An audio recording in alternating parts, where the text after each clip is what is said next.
But I felt something there last time, but I was so tired. This time I'm like, I'm just getting There you go. First one.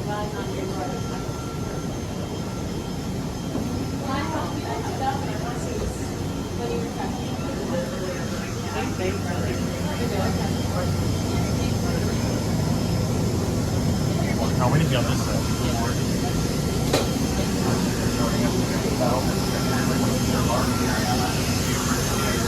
Wheels first or handles first.